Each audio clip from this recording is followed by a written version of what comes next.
Hey everybody, welcome to the Firestone Files. I am Dr. Chris Firestone. Today we celebrate the 250th anniversary of the United States of America with my trip to Washington, D.C.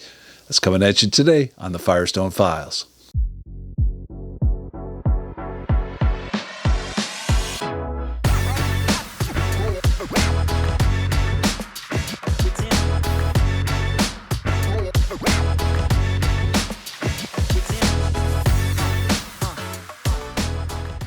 All right, well, welcome everybody to the Files. This is kind of like part two of a two-part series to celebrate the 250th anniversary of the United States of America.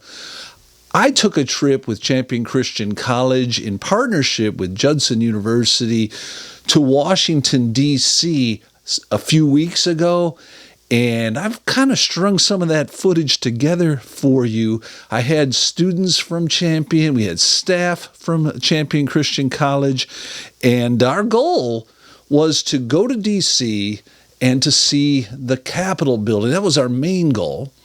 En route, we also saw the Bible Museum and the Holocaust Museum. Not going to focus so much on those because I really want to zero in on the 250th anniversary of the United States. And so I'm going to focus on our trip to the Capitol and some of the other sights and sounds that we saw as we entered D.C. and were able to walk around for a couple of days there. So that's the end game here, to show some clips and to kind of give you guys the vibe of D.C. Some of you may have gone there. I've been there once before to do a tour with the Firestone family. We had a great time. I don't know, it was at least 10 years ago.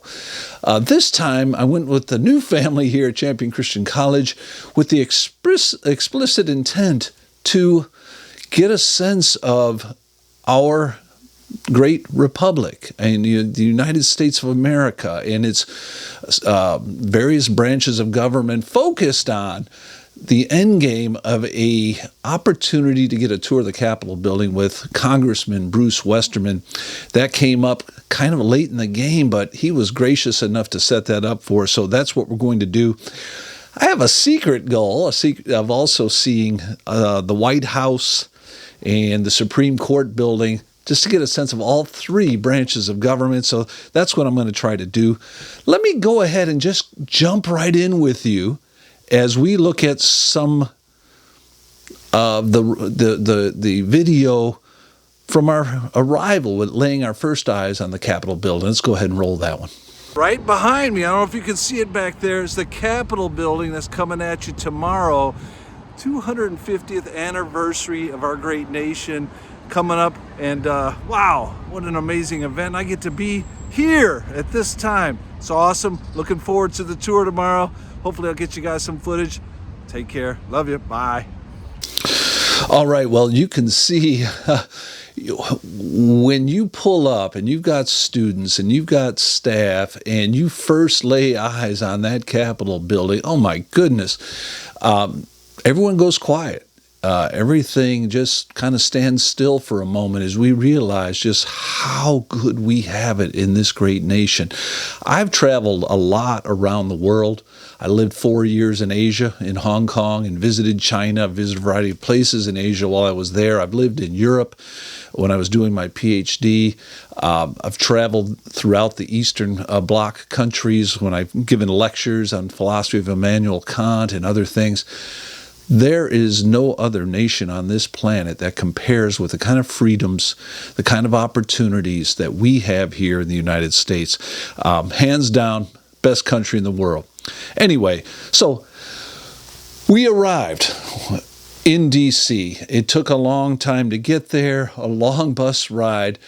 President Capacey was kind enough to put us all in this amazing Champion bus, and after a a long, very long bus ride. We arrived, got into the hotel provided by the group partnership that we have with Judson University, and just amazed to be there and to be able to see it under these circumstances. Now, the next clip I want to show you is the first thing we did when we got to D.C., and that was to go to the People's House. We had hopes of getting into the White House at one point, but hey, the president wasn't going to be there, and the logistics of working that out fell through very hard. You got to do those things 6 months in advance. We had a large group, and something happened where that fell through. So we pivoted, and we went to the People's House instead. Now, those of you who don't know what the People's House is, it's kind of like a replica of the White House in a lot of ways, or at least it has component parts that are modeled after the White House. It's right outside the White House. And it really is kind of cool because you can go in there and kind of have free reign of the White House.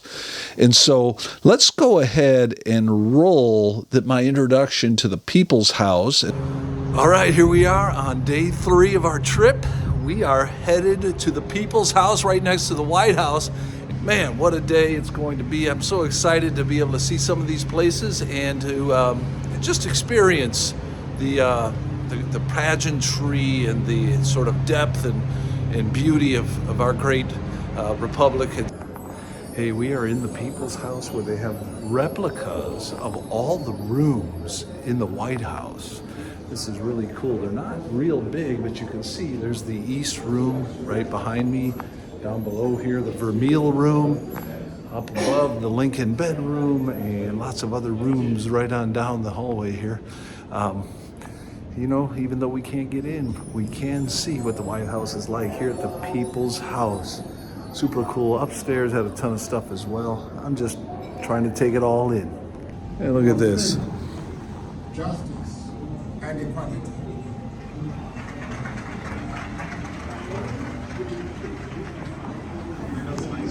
Pretty cool.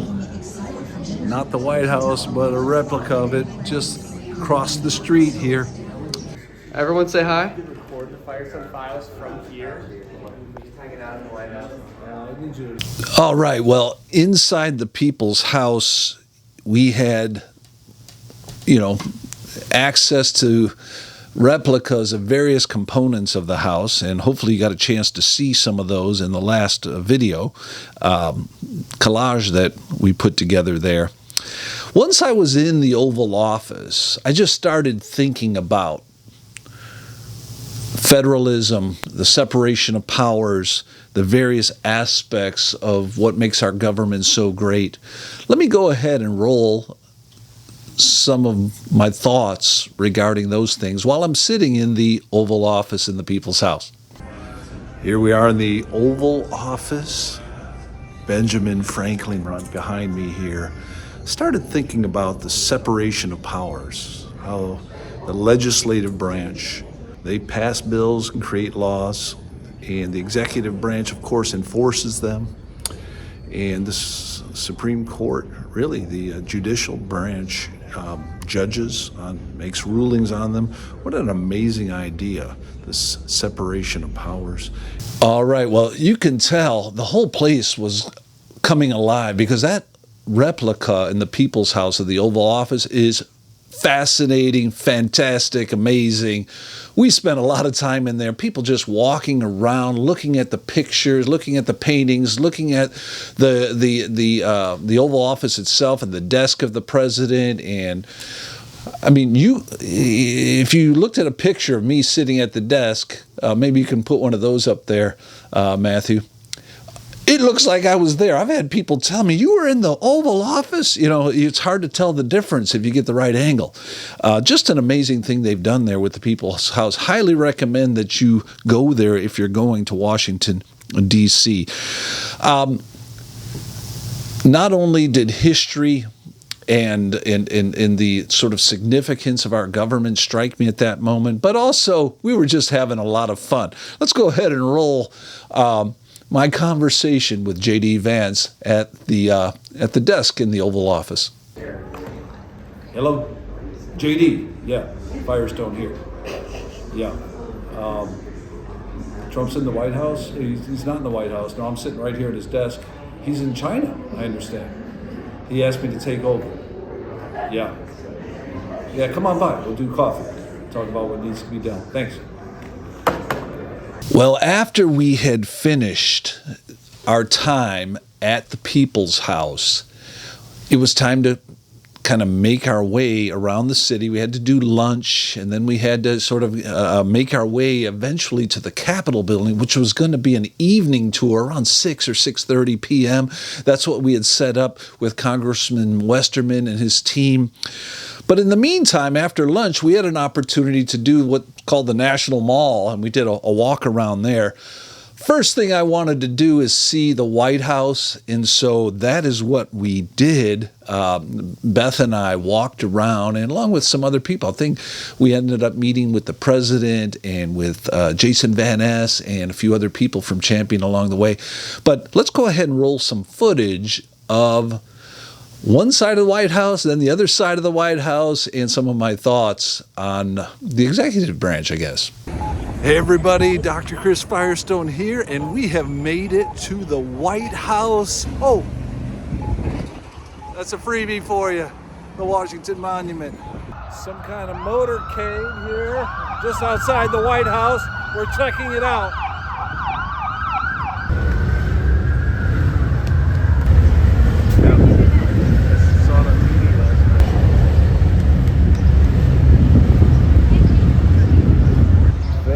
To our law enforcement.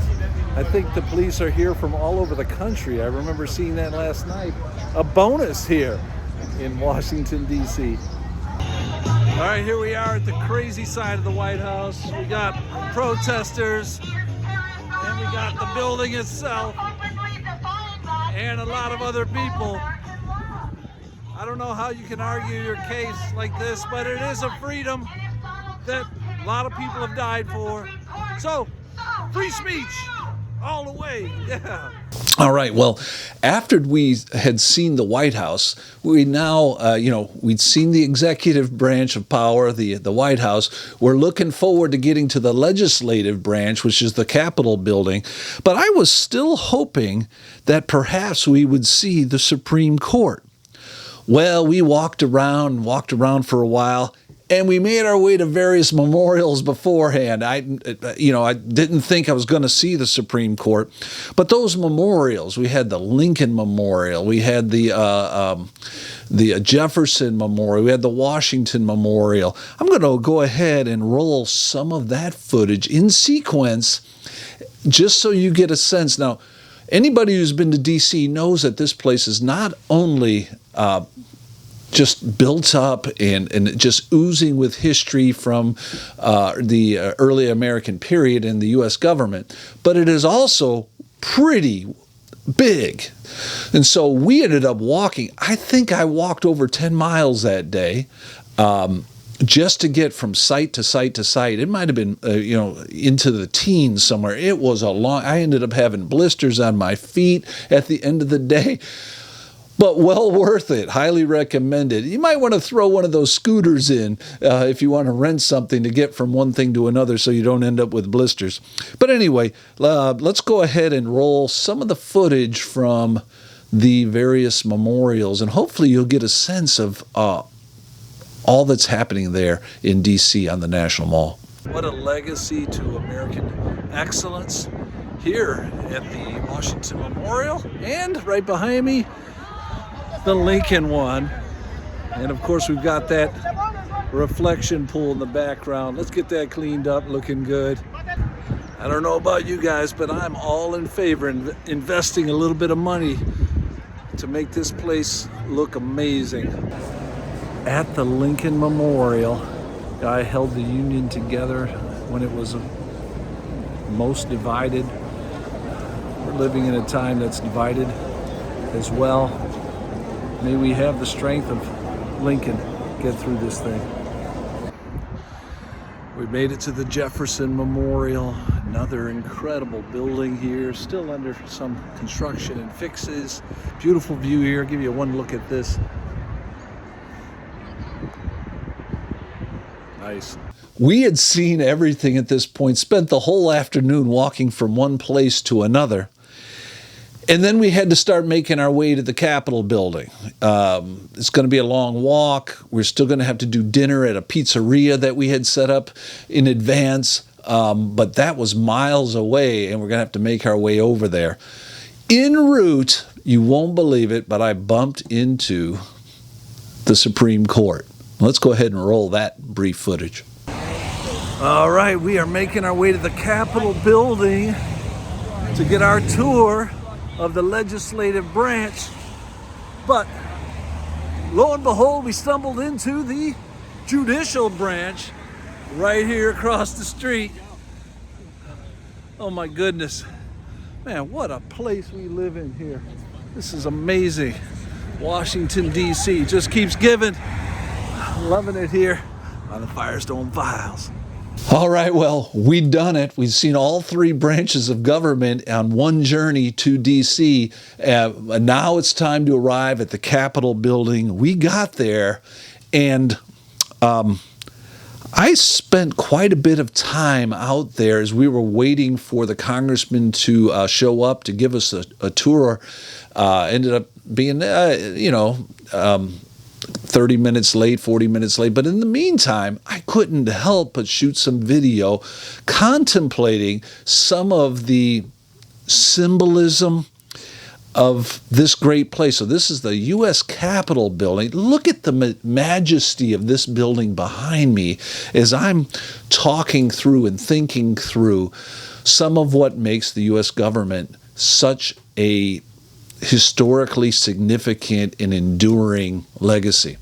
Hey everybody, we have made it to the Capitol building. Can you believe this? Got in to the campus with one of Congressman Bruce Westerman's aides, super nice gal, got us through security, and now we're sitting on the steps here of the highest legislative branch in the country, here at the Capitol building, downtown Washington, D.C. Place is just oozing with history, and we get to see inside and get a tour firsthand from the congressman. The architecture of the U.S. Capitol building has both Greek and Roman influences. You can see both behind me. The columns are similar to, or at least modeled off of, the Parthenon in ancient Greece. And the dome is more Roman in orientation, symbolizing the Great Republic, the unity, the way it comes together, the various states into one unified whole. And so we see the Western intellectual tradition informing the foundations of our great democracy. All right, we are with the senator going inside. All right, we've made it to the entry with Congressman Bruce Westerman. He's talking with the champion folks. And what a great guy. Just very personal, telling us about his daily life here. Super cool. We are entering the Capitol building.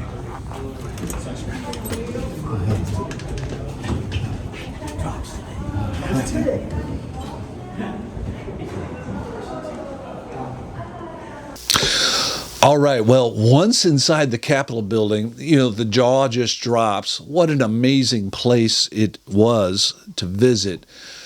The moment you walk in, the architecture, the attention to detail, doing so with a sitting U.S. congressman, what a privilege that was. We walked inside, we followed him in. He lectured sort of in rhythms throughout our time there. So as we were walking in, we went through various hallways. He was showing us around. And then we stopped in the hallway, and he started lecturing us on U.S. history. What an amazing thing to hear a congressman who knows his stuff, who's able to tell us story after story about the founding of the U.S. government and the Capitol building and everything that's centered around that. So I want to show you some of that footage. But before I do, there's an encounter there in the hallway with Senator Boozman. Now, this is an Arkansas senator. He comes out of nowhere to join us, kind of standing behind us. And he has an interesting exchange with Congressman Westerman. So I want to show you that footage. This only happens, well, maybe once in a lifetime, but it happened to us. So let's roll the footage with Senator Bozeman and Bruce Westerman talking, and the rest of us just soaking it all in. Just glad to see you over here. If you don't know, this is Senator John Bozeman, our senior senator from Arkansas. Everybody will tell you he's the nicest person up here. I promise you he's also the most effective person. He usually introduces me as the senior citizen from Arkansas. Well, it's good to have you all. Very much. Nobody does a better job than him. He does a tremendous job representing Arkansas. We're blessed. The delegation works together very, very well, which you think every delegation, but that's not the case. So it's a privilege working with Bruce and representing you all. Thank you, Senator. Well, welcome everyone. My name is Bruce Westerman. I'm the Congressman from Arkansas' 4th Congressional District. And I love doing these tours at night. Like Senator Bozeman said, the Capitol is pretty much empty and we can take you to places you can't go on other tours. We got a really special group here tonight. I know if you're from Champion College, raise your hand. So Champion College in Hot Springs, Arkansas, my hometown. Usually start down here in the Senate. You'll notice when we get to the House, the tile is not quite as fancy, it's not quite as ornamental down in the House because the House is kind of the people's house, and sometimes we refer to the Senate as the House of Lords. And the Senate's also called the upper chamber, and the House is called the lower chamber. Does anybody believe that's because the Senate is more important than the House? Good, because that's where your tour ends. If you the whole thing, House of Lords, upper chamber, lower chamber, that's all related. It goes back to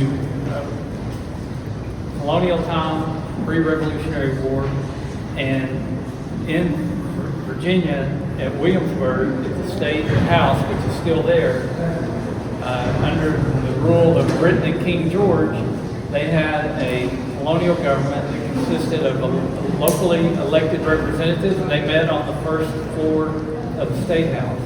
Now, the king appointed lords over the colony, and those lords met on the second floor of the Virginia State House. You can still go there today and see that. So we had the Revolutionary War, which we're getting ready to celebrate 250 years of that. We're already into 250 years of the Revolution because there were 3 battles fought before the Declaration of Independence was ever signed. You had the Battle of Lexington, Concord, and Bunker Hill that happened before July the 4th, 1776. We set up a new form of government, and we decided to try something called a bicameral legislature, where you had a House and a Senate, equal bodies in one of the 3 branches of government. And they first done this in Virginia, the State House in Virginia, and they had House members and they had senators, or they had assembly members and senators. Well, the House members were already meeting on the lower floor, so they decided to put the senators up, make them walk up the stairs to the upper chamber. And when the federal government copied that protege and they had the House and the Senate, it became the upper chamber and the lower chamber. You can never be appointed to the House. You can only be elected to the House. If a senator dies in office, their state can appoint a new senator. Matter of fact, when the country was first formed, all senators were appointed by the states. There wasn't an election in the states for senators. The state legislatures appointed the senators, and the senators were held accountable by the elected body of the state legislature. That changed with an amendment to the Constitution, and now, as you know, senators are elected statewide. Only in the House can tax bills and spending bills be read. So the Senate cannot come up with a tax bill and send it to the House. They can't come up with a spending bill and send it to the House. The tax and spending bills always have to originate in the Senate. Later on the tour, I'll show you where the speaker's office is, and I'll tell you it's prime real estate. So don't let upper chamber, lower chamber fool you, because the Constitution probably actually gives a little bit more authority to the House than it does the Senate, although the Senate can do things like confirmation of judges and treaties that the House doesn't have power to do. But it was an ingenious system that our founders came up with. It's lasted for 250 years, and I hope it's lasting as long as time persists on Earth. Because I think it's by far the best government that anybody's ever come up with. Not by any means perfect, but it's done a lot of good things, and a lot of good things have come from it. Well, after those lectures in the hallways and so forth, we finally found ourselves in the rotunda. And once in the rotunda, Westerman blossomed like a flower in springtime. He just started telling us about all the historical significance of the paintings, the sculptures, various other things there. Let's go ahead and roll some footage. Hey everybody, we have arrived at the rotunda here in the Capitol building. Look at the rich history in these portraits. We got generals, we got presidents, we got famous people up. Here's Harry Truman coming up here. General Ulysses S. Grant. And it just goes on and on. Look at this place.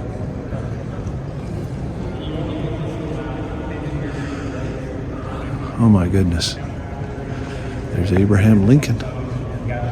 It's the gate. It's been there a long time. Napoleon rode his troops through it when he defeated the Prussians.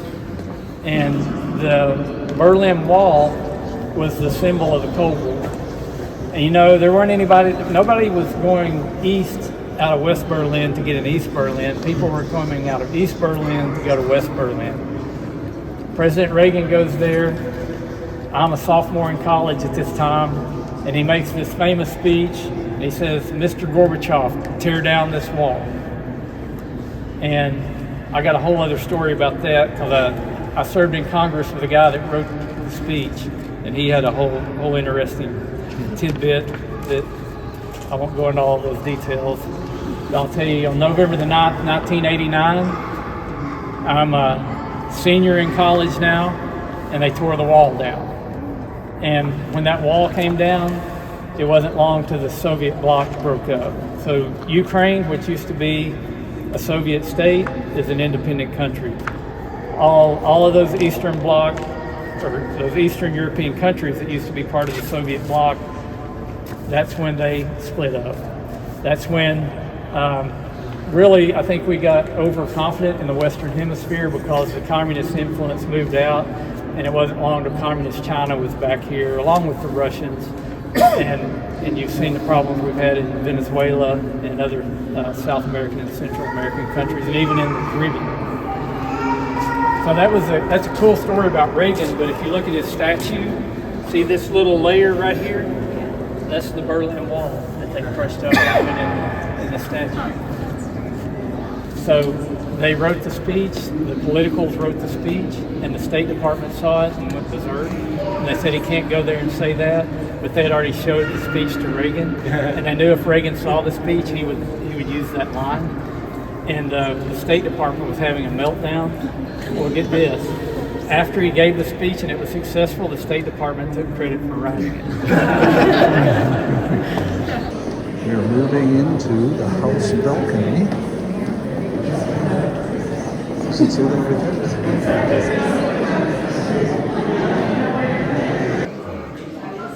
We are going into the House of Representatives.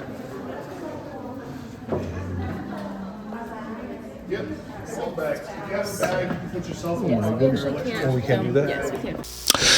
All right. Well, once we were done with some of that, we made our way to the veranda. Now, a little bit about the veranda. The veranda is this outdoor deck, basically, all built as part of the Capitol building. The architecture and the thought that went into this was extraordinary, because the veranda is overlooking the Washington Memorial, and you can see the reflection pool and all of that. It's said to be the most beautiful view in all of Washington, and honestly, I think they're right. I have been told that this is the best view in all of Washington. Here we go. Okay, I can't say they're wrong. Let's take a look out here. And look at these champion guys talking up the representative. Oh man, getting pictures with the congressman. Yeah, I got to get in on that. Well, we're out here getting one of the finest views of Washington, D.C. at the top of the Capitol building, and the congressman is really giving us a history lesson. We were in the rotunda. He went around to every statue, every painting, and really just gave us a history lesson on the founding of the United States of America. Amazing. I hope and pray that all of our congressmen and senators are so well versed in the history of this great nation. And I realize that some of these kids, this may be the only time they ever go to Washington, D.C. What an opportunity to get to take them in the Capitol and tell them about the history of our country and the spiritual heritage of our country, and just let them see it in real life. And really being such divided times now, this is such an important thing, Nick, to know about the history of our country. Are you unique? Because I hope that all of our representatives and our senators have this kind of understanding of history and our origins. There's some of us, I think, that get into the Capitol tours and appreciate it more, but I would hope that anybody that ran for Congress would understand the history of our country and what it is we're representing, what it is we take an oath to defend and protect. You and I have lived a long time. Some of the stories you told about the Cold War, about the Iran incident back in 1979, I guess, overall stories. We're not living in any special times in that regard. We've gone through this as a nation.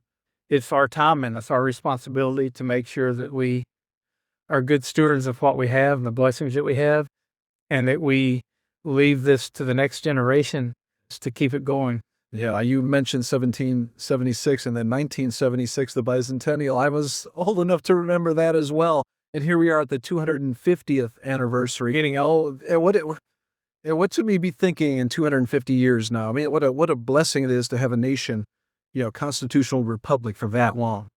And we have to keep remembering, I think it was Ben Franklin's words when they asked him about our government. He said, we have a republic if we could keep it. And that's true. Nothing guarantees this. We've got, again, tremendous blessings that we can reflect back on, but it's still up to Americans today and tomorrow, however long in the future, to make sure we keep this going. If you look backwards in history, we've got so many things to be thankful for. We've been blessed in so many ways.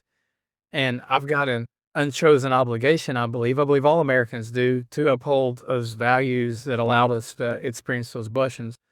But if we look to the future, we've also got a unchosen obligation to make sure that future generations have the same undertaking. So at whatever point in time we are, I think we have to look back, we have to look forward, and we have to look around us to make sure that we're doing everything humanly possible, depending on the Lord's help, to get the job right. Yes, and well, you have done us a great favor to show us this rich history here in the Capitol building. We can't thank you enough. Much better view than this. Oh my goodness, and very encouraging to have some people like yourself running the show here. So thank you so much. Thank you. Thanks for what y'all do. Who gets to do this in life? Oh my goodness, what an exciting time this was. We were just in awe. I could have stayed there all night, walking around, looking at the paintings, the sculpture, the Senate, the House of Representatives, the veranda overlooking D.C. Just an amazing opportunity. We did finally have to leave the Capitol building. You're going to notice in these next clips that it's getting dark outside. In fact, it started raining on our way out.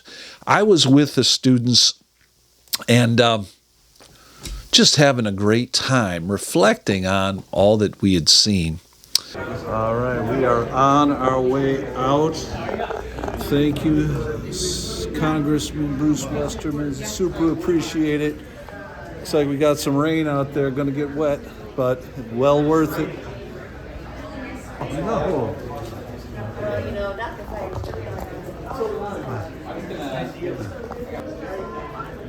There's the city. Waiting on the bus, or where is the bus? I think we're going to walk to the bus. And we're still on the Capitol grounds. It's unbelievable. Now we're walking home in the rain. Watch your step. It's a great experience. We're trying to find the bus. Lord help us. All right. We'll see if we get there in the pouring rain. All right, well, that brings me to a close for this celebration of our great nation, 250 years and counting. I'm not sure I'll make it to the tricentennial. 50 more years, that would put me over 100. Probably not going to make it that far. But you know what? What a gift we have been given. I am going to allow my students to close our time here together. I hope you've enjoyed this brief tour of DC through the eyes of Dr. Firestone and Champion Christian College and some of my students. Man, life-changing experience. Highly recommend that you guys get there if you can manage it. All right, that's it for now. Enjoy Noah Horton taking us out on the Firestone Files. All right. Hey guys, Dr. Chris Firestone here today with the Firestone Files. We just got out of a tour from the Capitol, and it was amazing! Thanks for stopping by to spend some time with me here on the Firestone Files. I hope today's reflections offered you some new insights and perspective on life. If you enjoyed the episode or found it valuable, I'd appreciate it if you'd take a moment to like, subscribe, and share it with someone you care about. I'd also love to hear your thoughts. What resonated with you? What challenged you? Or what would you like to hear more about in future episodes? Drop a comment below or send in your suggestions to the email in the description. Your input helps shape where we go next. This has been Dr. Chris Firestone. Until next time, keep asking the big questions. And remember, the kingdom journey is always best with your friends. Further up and further in. Bye for now.